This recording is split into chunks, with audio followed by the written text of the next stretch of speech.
Stand by. This is your 1 minute warning. Stand by.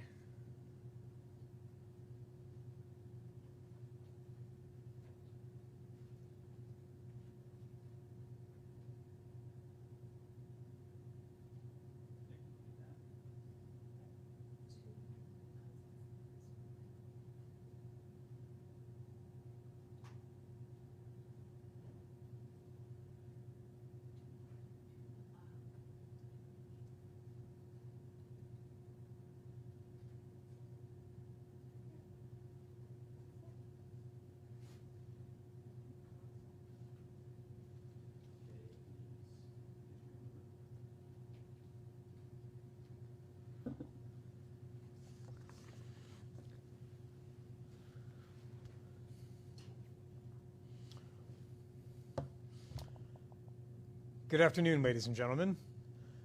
My name is Nirav Shah, and I am the director of the State of Maine Center for Disease Control and Prevention.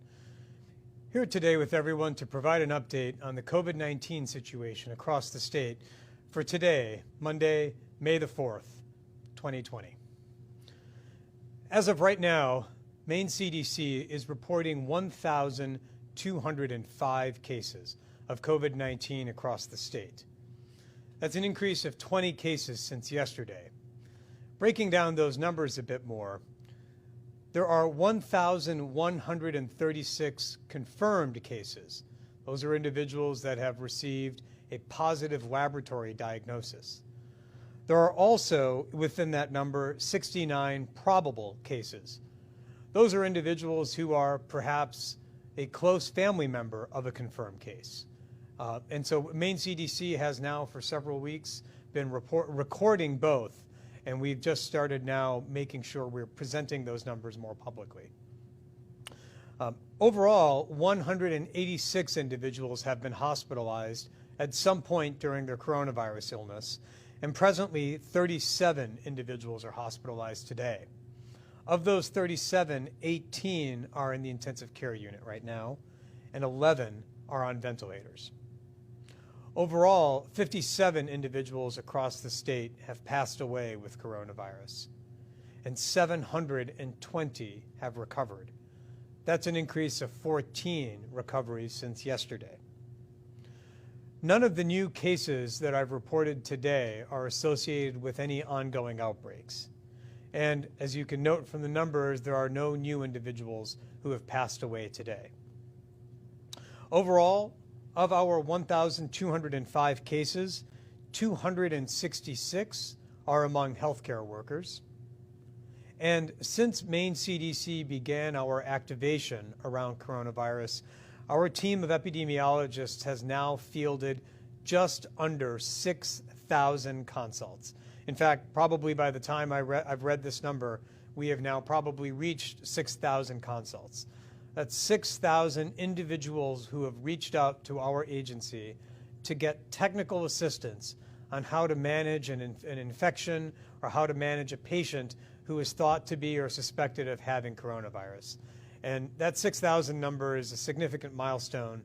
That's 6,000 emails and phone calls that have been answered, 6,000 inquiries where information has been provided, and we hope 6,000 instances where better information has been able to help provide good, sound, scientifically based clinical care for those who are seeking assistance. I want to take a second again to thank our team of epidemiologists for answering those emails, answering those calls, and as always, going well above and beyond the call of duty. I very much thank you for all your work. The number of counties where community transmission has been detected remains at 4. Cumberland County, York County, Penobscot County, and Androscoggin County. I'd like to also, before I turn to the number of outbreaks, provide a quick update on the 211 line. As many of you are aware, some time ago we activated and worked with our colleagues at 211 to provide an additional source for Maine people to get information on what was going on with coronavirus. And as of this morning, our colleagues over at 211 had fielded 13,263 calls from Maine people asking for information, seeking advice, looking for guidance on the coronavirus situation. 13,263 calls. We thank 211 for the partnership that they've displayed and have been so helpful to us and collaborative with us as we've tried to get as much information out about coronavirus as possible. Overall, the complexion of the outbreak in Maine continues to be one where we are focused on different types of outbreaks, and I'd like to provide an update on those. The first category of outbreak that we're really focused on continues to be those associated with long-term and assisted living facilities. I'm just going to run through the numbers on those. At the Augusta Center for Health and Rehabilitation, there are a total of 76 cases. At Edgewood Rehab, a total of 14 cases. At Falmouth by the Sea, a total of 44 cases. At the Maine Veterans Home in Scarborough, a total of 55 cases. At Tall Pines in Waldo, a total of 43 cases. And at the Cedars in Portland, a total of 15 cases. Another type of outbreak that we are increasingly working on and working with are outbreaks at shelters for people experiencing homelessness. I'd like to just provide a quick update on the numbers of two such outbreaks. One is at the Hope House in Bangor, where there continues to be 20 cases, and then also at the Oxford Street shelter in Portland, where there are a total of 7 cases to date. We're also working with our colleagues in Lewiston to manage an evolving situation involving the Wellness Center there. At present, that is not an outbreak. There is just one individual associated with that shelter. However, we are working with the facility today to conduct an investigation, and depending on what we learn about that facility and the interactions that that one individual had, we may soon be recommending universal testing at the Lewiston facility as well. The third type of situation where we're working on outbreak situations is right now involving a poultry processing plant in Portland. And just as I was walking in, I received word that we have started to receive results from the first batch of universal testing at the Tyson Foods facility in Portland. At baseline, just before now, there were 12 cases. And again, just a few minutes ago, I received word that the first batch of test results had come in. And of those 96 results from the first batch, there were 5 positives. Now, I want to emphasize 2 things. The first is that those 5 numbers are not contained in the daily case count that I noted. The 1,205 number does not include the 5 cases at Tyson. Those cases, as well as any subsequent results that we receive between now and 24 hours from now, will be reflected in tomorrow's numbers. But out of an interest in providing quick, prompt, and transparent information, I wanted to report that we have received the first batch of results from the Tyson facility. The first 96 results revealed 5 additional positives. The facility overall is intending to test over 400 employees. And so we do anticipate more results, and there is a likelihood that there will be more positive results. We will have better numbers tomorrow. But again, we just received word of the first 5 positives on top of 12 existing positives there. More to come on that, but those new 5 results are not included in today's case tallies, but they will be included in tomorrow's. I'd like to turn next to provide an update on our public health emergency preparedness activities. The first update I'd like to talk about is the work that we've been undertaking in concert with our colleagues at the National Guard to get more and more individual healthcare workers in the state fit tested. Fit testing is the process, the procedure that someone needs to go through before they can safely and effectively use an N95 mask. The more healthcare workers that we can fit test, the more healthcare workers can take advantage of an N95 mask. Our colleagues at the National Guard have undertaken high numbers of trainings across the state to get more and more healthcare workers fit tested. Today, right now, they are at a center down in Berwick, where they are fit testing 6 staff members there. Tomorrow, however, they will be at the Kennebec Center where they intend to fit test 70 staff today and tomorrow, So there's two different teams, one in Berwick that's fit testing about 6 staff, and then today and tomorrow at the Kennebec Center, where overall they will have fit tested 70 staff. I again really commend the National Guard for joining up with us, helping us with this mission to get as many healthcare workers across the state fit tested. Their results are already showing benefits, and we thank them for their collaboration. Maine CDC is continuing our work to push out personal protective equipment across the state. And by the end of today, we will have fulfilled 1,424 orders for personal protective equipment to healthcare facilities across the state. As we've talked about, our priority right now continues to remain on congregate care settings, as well as supplying and equipping first responders, locally based fire, rescue, and emergency medical service providers across the state. And again, by the end of today, we will have fulfilled 1,424 orders for personal protective equipment. Finally, just a quick update on the number of critical assets that Maine CDC tracks. As of this morning, there are 330 total ICU beds in the state of Maine, 141 of which are available. There are 319 conventional ventilators across the state, 296 of which are available, and there remain 395 alternative ventilators available. One other update. We received word this morning that our colleagues at FEMA would be undertaking an effort to push out 14-day supplies of PPE to each and every one of the 93 licensed long-term care facilities across the state.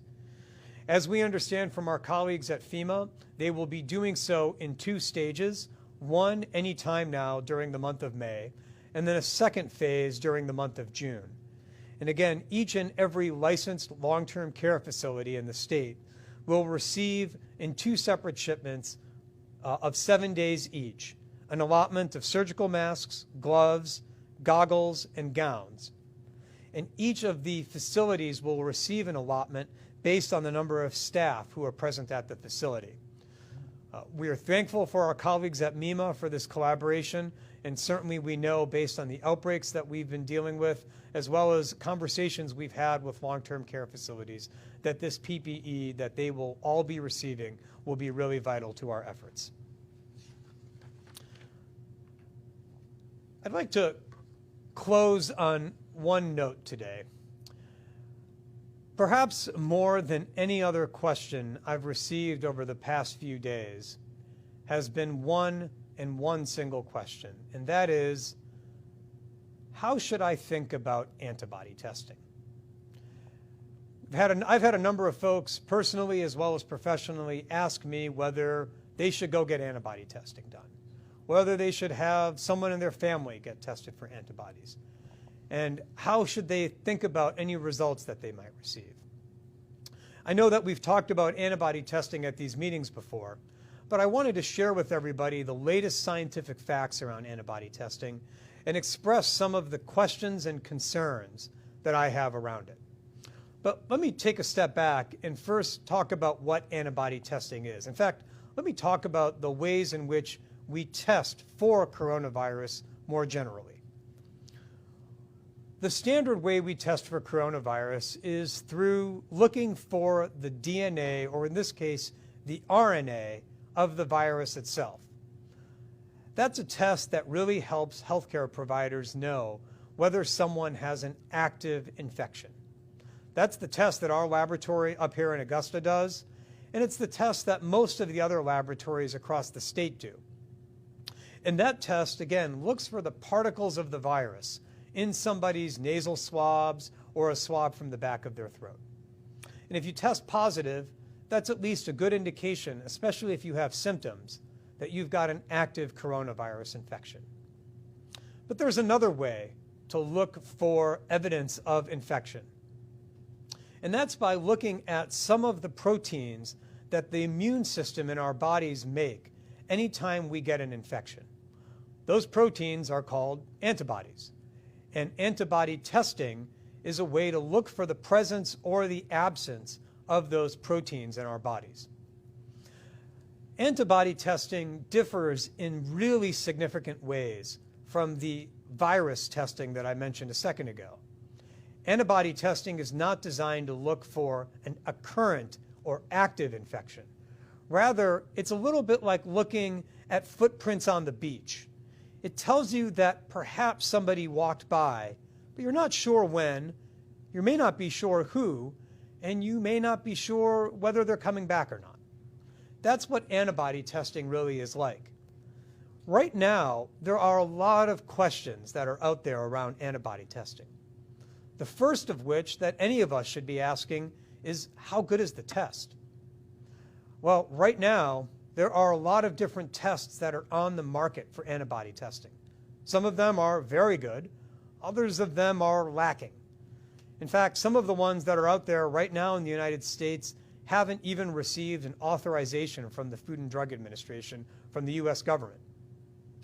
Some of those tests have been studied to see exactly how good they are, and the numbers are concerning. Again, while some are very good, others are, in some cases, no better than a coin flip.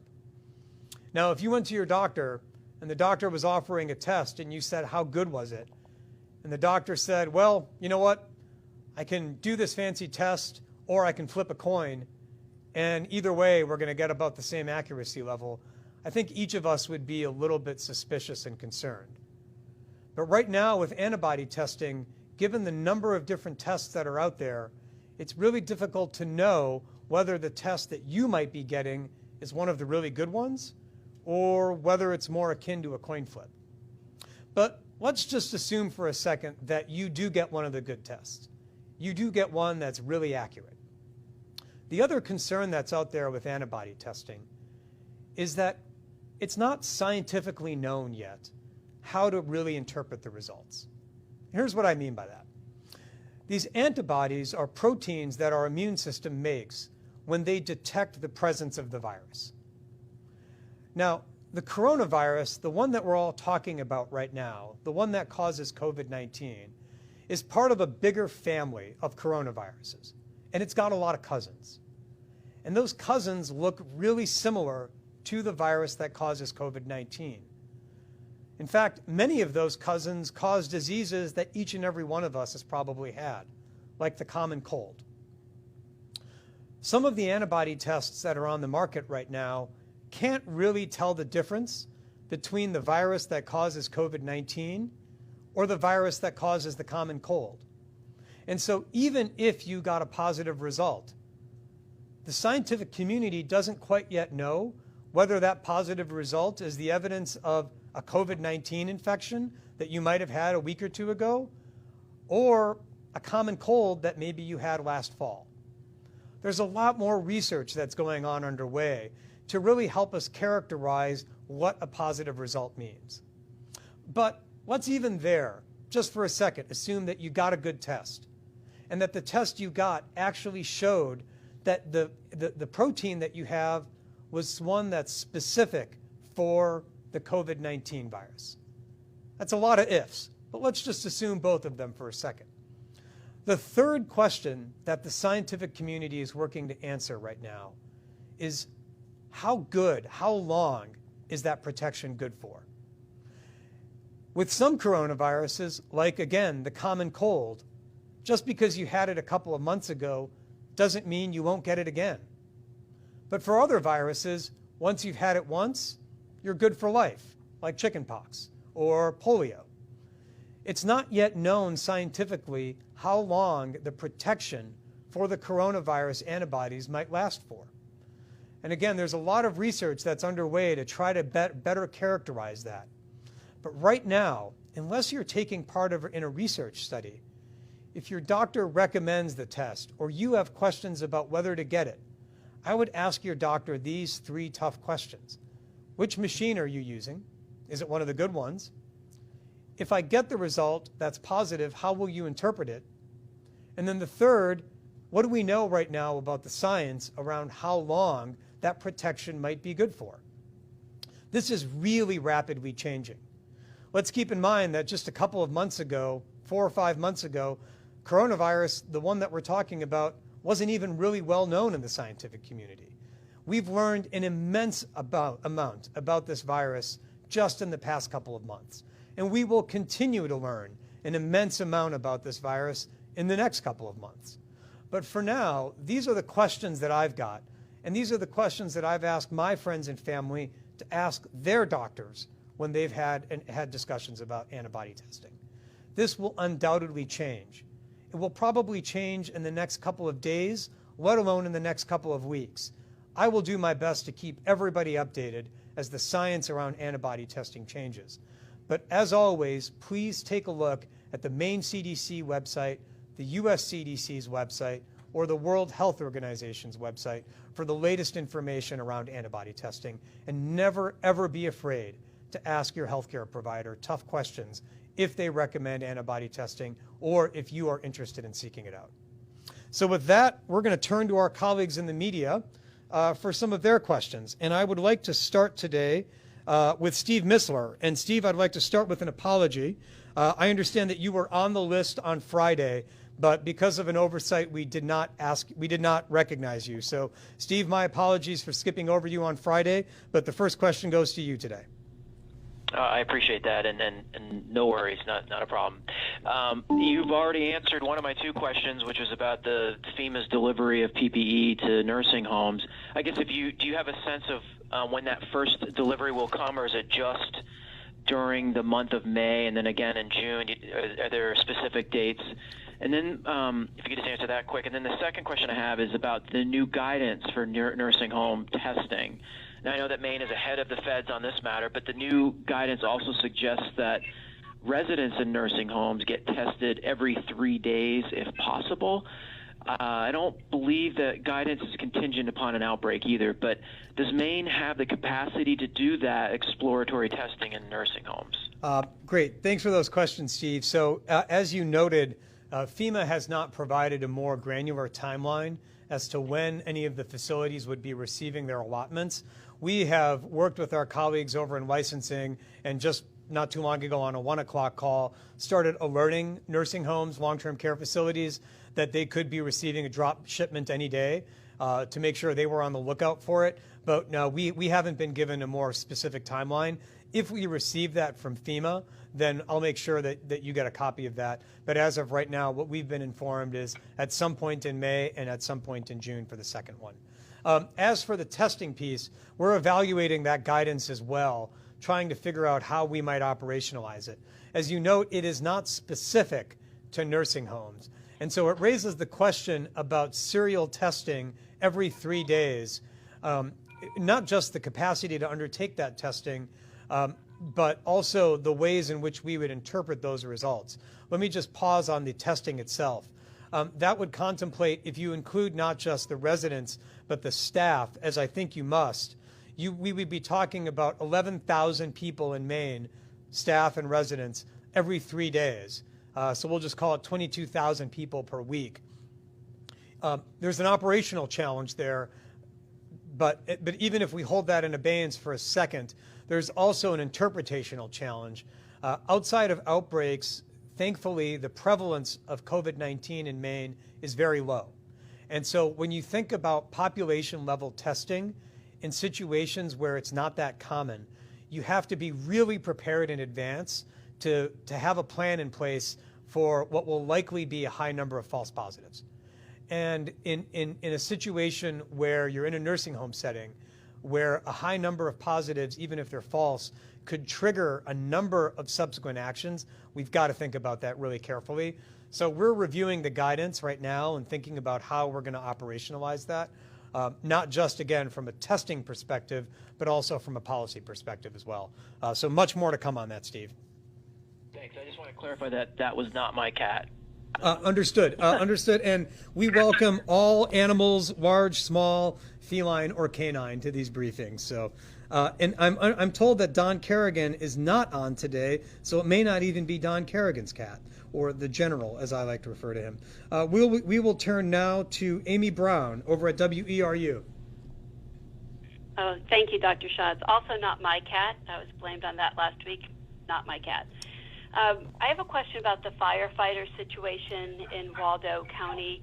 Was that firefighter cleared to return to work? Is there a process for doing that? And also, is it known how many other first responders in the area are quarantining right now because of that situation? Mm-hmm. So Amy, again, no blame affiliated or placed on anyone on these calls whatsoever. Amy asks about the tragic passing of a firefighter in Waldo County. Our investigation is still underway there.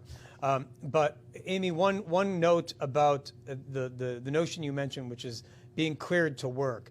What Maine CDC does here is we just really think about when an individual has recovered. And there are specific criteria that we use from the U.S. CDC. Other employers may have additional criteria that they lay on top of that from a labor perspective and others about when return to work may be allowed. Maine CDC doesn't get involved in those. But as part of this, we would also note any close contacts that this individual had, and those individuals would be immediately notified. I will check and see how many close contacts, if any, we identified as part of that investigation, and we'll be back in touch with you on that. But please know that if there were any close contacts, then they would have been immediately notified by one of our field epidemiologists who's leading up the investigation. But we'll get back to you to make sure we got the exact number. I will turn now to Emily Tadlock over at WABI.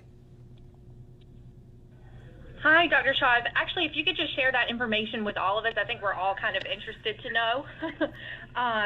But my question today is, in light of the death of this Waldo County firefighter, what standards are in place to test people suspected of having coronavirus for the virus after their death? And, if so, how is it done? Is this the medical examiner that's testing, or is it someone else? Emily asks about protocols that may be in place to test individuals after they pass away. And Emily, your question brings up two important points. The first is, you're correct. It's the medical examiner who draws the specimen and is responsible for ordering and submitting the test over usually to the Maine CDC laboratory. But the other note that I want to raise, Emily, is when we report deaths every single day, what Maine CDC is reporting is not a cause of death. We report when an individual who has been diagnosed with coronavirus has passed away. Determinations of the cause of death are ultimately the purview of the medical examiner. Again, all we report is that an individual with COVID-19 has passed away, not whether an individual has passed away from COVID-19. If or when the medical examiner makes that determination, that's something that the family would be informed of. But all we are reporting is when an individual with a particular disease has passed away. And that's a standard not just at Maine CDC, but across all 50 states as well. As you can imagine, it may take the medical examiner a while, if at all, to do an inquest and determine a cause of death. And that's why, again, in the interest of being timely, we just report when an individual has passed. But, and Emily, hear your point on the firefighter situation in Waldo County. Once we have that information, we'll get it out to everyone. I'd like to turn now to Caitlin Andrews over at the BDN. Go ahead, Caitlin. Hi, Dr. Shaw. My two questions are, one thing I've been trying to kind of figure out is, do you guys have any more contact tracing anecdotes like you did with the traveling salesperson that have kind of shined some light on how the coronavirus might have spread in Maine? And then I'm also curious about whether you have any information on what the recovery rate is like at the state's long-term care facilities. Great. So Caitlin asks first if we have any other insights into some of the ways in which coronavirus has unfolded across the state, any additional narratives, stories that we've discovered. And Caitlin, what I'll tell you is I'll check in with our EPI team and see if they've uncovered anything similar. I haven't seen it, if so, but that doesn't mean that there are not stories out there. So I have a call with them in a bit, and I'll get a sense from them if they've discovered any other coincidences or interesting interactions that cross state lines things of that nature. To be fair, Caitlin, many of the cases that we've discovered have been follow-on cases from known cases already, whether they be in existing outbreaks or associated with close household contacts. So we haven't seen that sort of more widespread transmission. And I think a lot of the credit for not finding that goes to Maine people themselves for staying inside. When folks stay inside, a direct consequence of that is that journalists like Caitlin do not have as many stories to report on around transmission because folks are staying in, not generating these chains of transmission that often have stories associated with them. Caitlin, so we'll check and see, and if so, we'll be in touch. You also ask about the recovery rates specific to long-term care facilities. I don't have that number, but again, we'll see if we can calculate that and get that for you. We will turn now to Kara DeRose over at the Maine Beacon. Go ahead, Kara.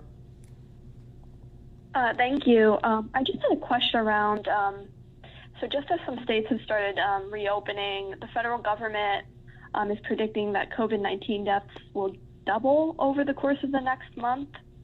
So I'm wondering, given the fact that we're still seeing at least a slight increase in the number of cases, why have we decided to move forward with reopening Maine's economy? Great. So Kara asks about the possibility that there may be more individuals who pass away. And how does that interact or interplay with things like reopening? And Kara, what I will say is that we look at a number of different factors as we think about any type of reopening. We look at the number of individuals who are currently diagnosed every day, whether that number is increasing or decreasing. We look at the magnitude of the illness they have via hospitalization rates, and we try to look more generally about what else is going on out there through things like flu-like symptoms. And the numbers are in flux. Certainly every single day we've seen variations, but I think it's important to set those against where we were just a few weeks ago, where we were reporting several more cases per day than what we're seeing now.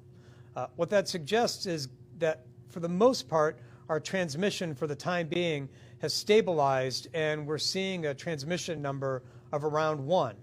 Now that could change very, very quickly. And if it does, that will prompt us to reevaluate our opening.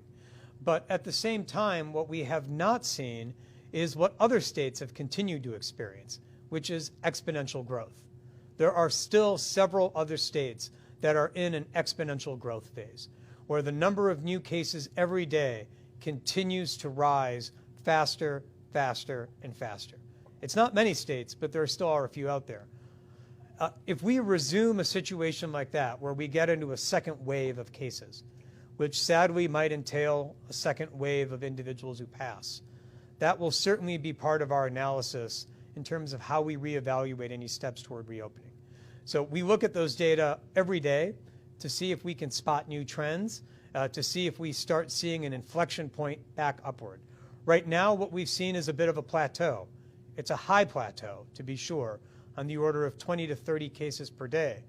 And it's one that could go back up. But a plateau at least is evidence that the measures that were taken 2 or 3 weeks ago to have folks stay inside have slowed that rate of exponential growth. I'm going to turn now to Pat Callahan over at News Center. Go ahead, Pat. Good afternoon, Dr. Shaw. I'm wondering if you could tell us how many Mainers are now being tested each week on average, both between the CDC and private labs, and how many tests should we be doing to give you more confidence that you know how many cases Maine might actually have? Great. So Pat asks for the latest numbers around testing. Pat, the numbers I'm going to give you are from a few days ago. We will have updated numbers in about 48 hours from now.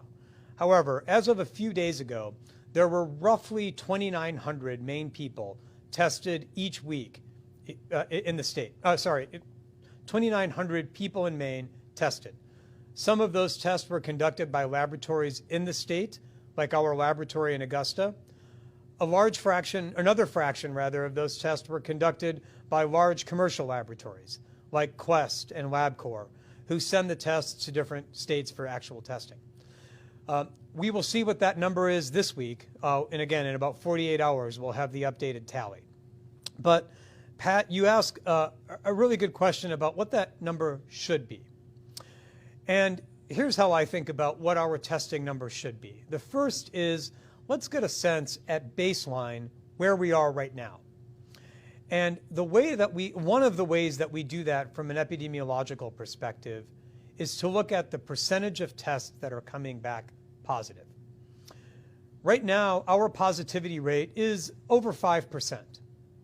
That means that for every 100 tests that we send out that get ordered in the state, about 5 or 6, maybe 7 are positive. If you compare that to other states where the positivity rates are 10, 15, 25%, Maine is doing better. What do I mean by that?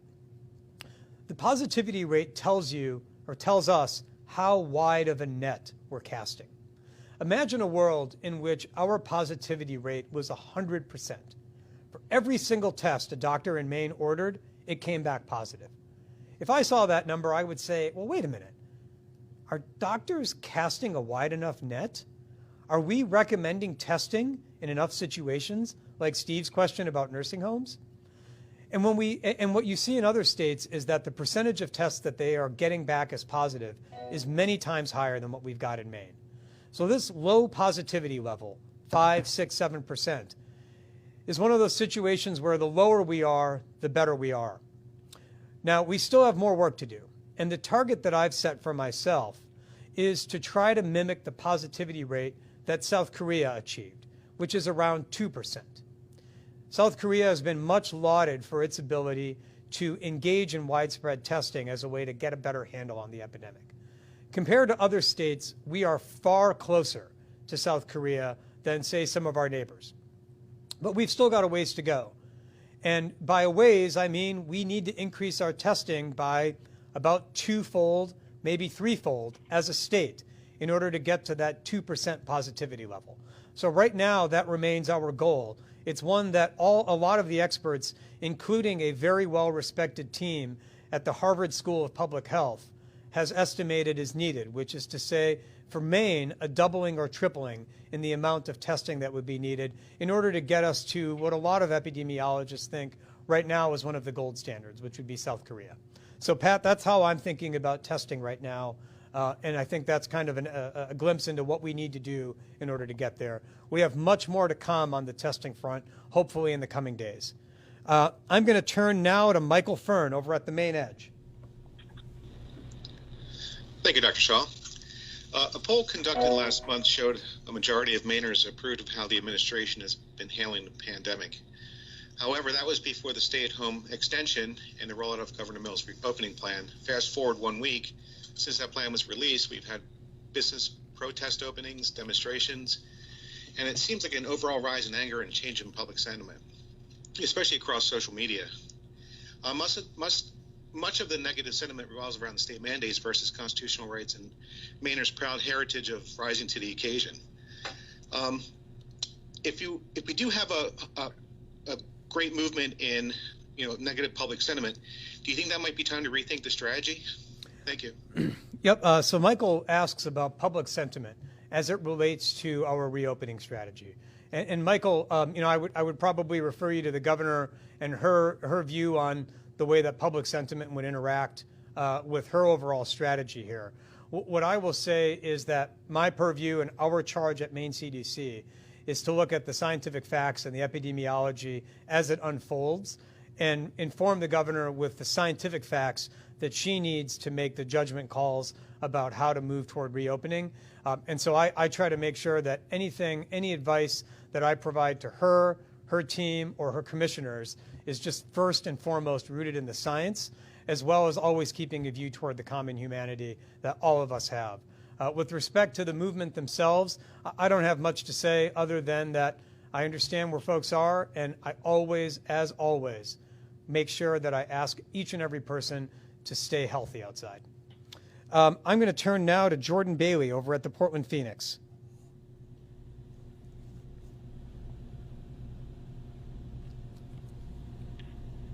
Hello, sorry about that. It's all right, Jordan, go ahead. Well, one of my questions was answered over email. So I don't need that. But this is a question about the Tyson outbreak. Mm-hmm. I was wondering if you happen to know if, I know they're doing universal testing and that not necessarily all of the employees are on the company insurance. So I was wondering if you know if those tests are going to be provided for free to the employees. And I have one more question after that. Sure. So Jordan's first question is around Tyson and the universal testing there. Jordan asks specifically, to the extent that they are not covered by Tyson's insurance, will testing still be afforded to them or provided? Jordan's a good question. It's one that I think, for accuracy's sake, I would rather Tyson answer. I don't have that fact in front of me, but Tyson would certainly know for sure. Okay. And do you still feel that they are complying well with the safety measures you're recommending? And would you have any mechanism of enforcing those if they don't?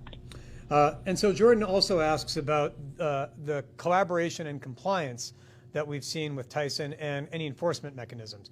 And Jordan, based on every single phone call that I've been on with our colleagues at Tyson, they've, from the very first one to the most recent one, have uniformly exhibited a desire to work with Maine CDC and implement and adhere to each and every one of the recommendations that we've put forward.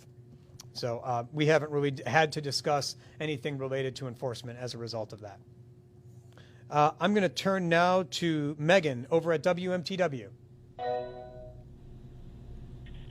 Thank you, Dr. Shaw. My question is how it relates to nursing homes and long-term care facilities. So the Center for Medicare and Medicaid Services now requiring nursing homes to tell residents and their families within a certain time period if the virus is detected in the facilities. And then they're also required to report that directly to the U.S. CDC, which we've talked about. But how well are Maine nursing homes actually complying with these requirements? And also, if you wouldn't mind answering, where do our nursing homes stand on the DHHS emergency rule to have a preventionist on staff or hired on as a consultant?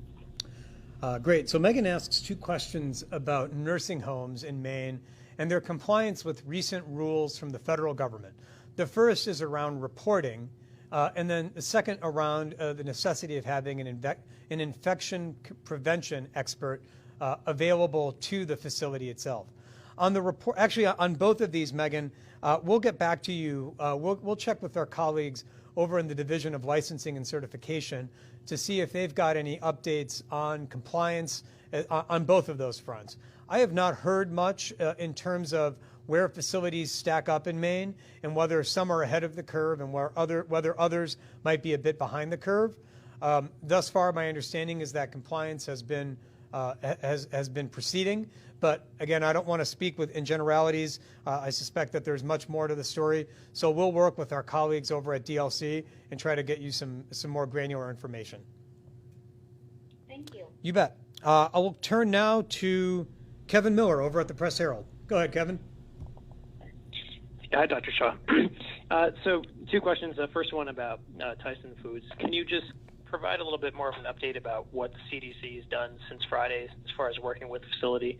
I know that they've idled it and they're going through sanitization, but is the CDC kind of helping to work to reach out to especially the immigrant population that may have worked there and kind of do that contract tracing for anyone that may have tested positive? Because that seems like that's might be a more difficult to reach, but also a vulnerable community. So Kevin asks about what's Maine CDC's primary goal right now with respect to the facility, the Tyson facility. And Kevin, you put your finger right on it. So it's, well, partly on it. One of our primary goals is as we receive confirmation of any positive cases to begin that contact tracing process, recognizing that in this situation, given the composition of the workforce, that's going to be additionally challenging. So we've already taken the process of reaching out to the representatives of some of the communities that we know are represented by workers in those facilities to start touching base with them. One, on a personal note, that is of importance to me is the Cambodian community, and I'm trying to do a little bit better of a job making personal outreach to the representatives of that community, because what we don't want to happen is for those folks to go underground in some fashion and continue not being well. We want to try to help folks. So that's been a big focus for us, and we're preparing for the possibility of additional positive cases. The other is continuing to provide the facility with technical assistance, be that with cleaning or with the logistics involved in organizing the testing effort, as well as ways to think about reopening with proper engineering controls in place, things of that nature. Much of that was actually laid out in some U.S. CDC guidance that came out just about a week ago. And so a lot of that has been working with the facility and its occupational health staff, thinking about how to operationalize that guidance and put those best practices into place. But right now, Kevin, as you noted, our primary goal is to, when positives come in, make sure that we touch base with each of the cases, make sure they're doing well, and that they have all the support they need as they go into isolation for a bit. I'm going to turn now to you bet. I had one other question. Yeah, go ahead. And it is kind of a more general question.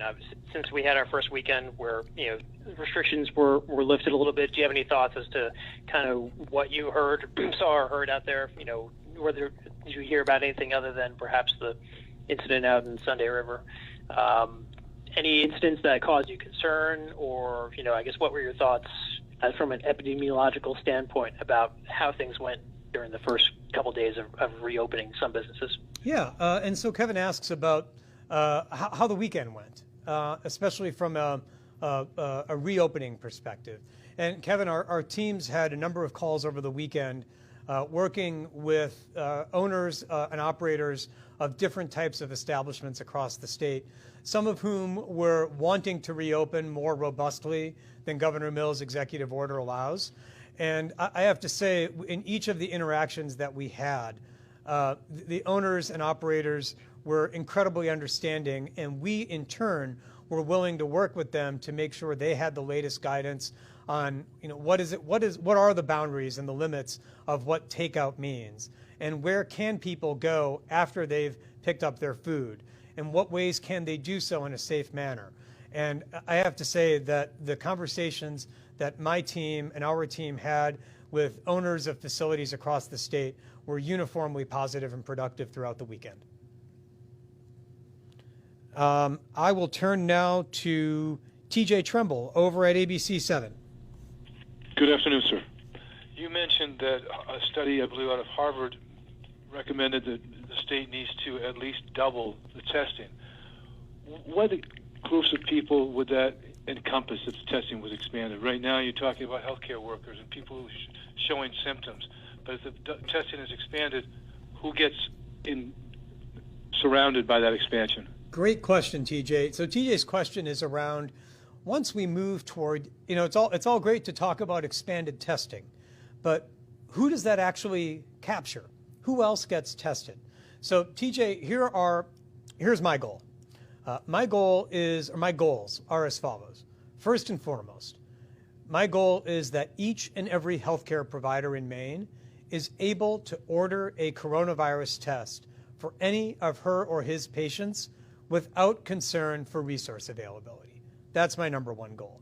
So if there's a physician out there that says, gosh, I'd love to test you for coronavirus, but I just don't know if there's the resources available, I want at least our laboratory in Augusta to be able to conduct that test. That's goal number one. Goal number two is for anyone who is of high risk in a congregate setting to be able to be tested, ideally before they start showing symptoms. Now, this kind of goes back to Steve's question. These are groups like individuals in long-term care facilities, people experiencing homelessness who might temporarily be in a shelter, groups of that nature who we could proactively test before an outbreak happens. There might be some challenges in interpreting those tests, but those are challenges that we can think through from a scientific basis. So that's the second group. The third group that we have to think more about, but is definitely on our radar, are testing folks who come into the doctor's office for something else, but we might want to test just to get a baseline sense of what's going on out in the community. Now, I want to emphasize, we would only do these tests with the person's consent. But this is what's called Sentinel Testing, where we might work with a number of doctors' offices and emergency rooms and urgent care facilities across the state. And they might have a process in place where I'm just going to make up a number, every 50th patient who comes in, no matter what they come in for, the doctor might say, hey, by the way, we're working with Maine CDC on this project to get a sense of what's going on with coronavirus across the state. Would you mind us taking a quick swab? No charge, your name won't be associated with it. If you're positive, we'll give you a ring. And that way we get a better sense of what the iceberg really looks like. So TJ, those are three of the groups that we're thinking really hard about in terms of how to offer and expand testing to.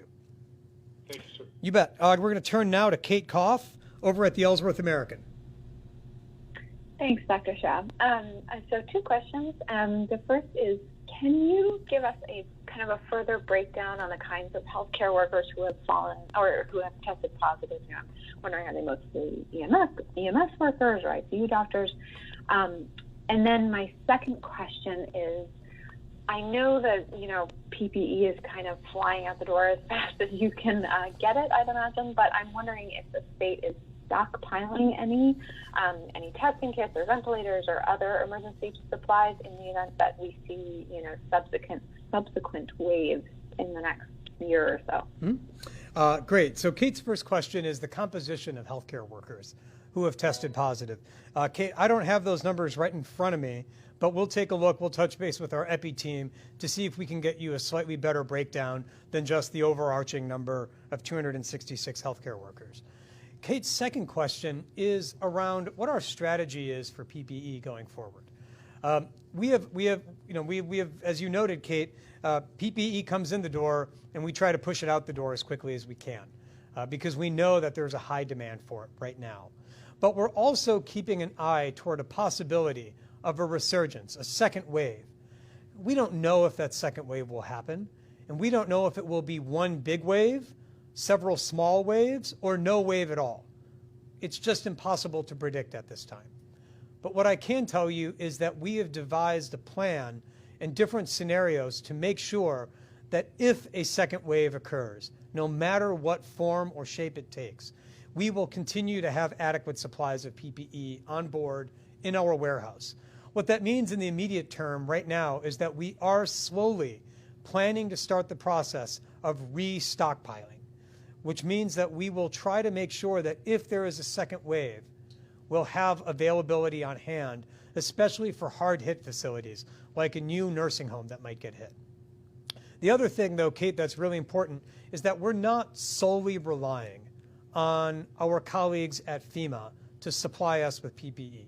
We never have, and we are certainly not doing so now. So as a result of that, we've been working with a number of other private sector suppliers of PPE to build out our supply. Just a couple of days ago, for example, we got 1 million gloves into our warehouse from a private source. So we are continuing to diversify our portfolio and make sure that our supply chain for PPE has multiple suppliers, not just one, not just the federal government. Although we're very thankful for their assistance, we've got to make sure we diversify our supply chain as much as possible. We always have, and we're doing so now, given what we've experienced and seen other states go through. And the last question for this afternoon goes to Brad Rogers from GME. Go ahead, Brad.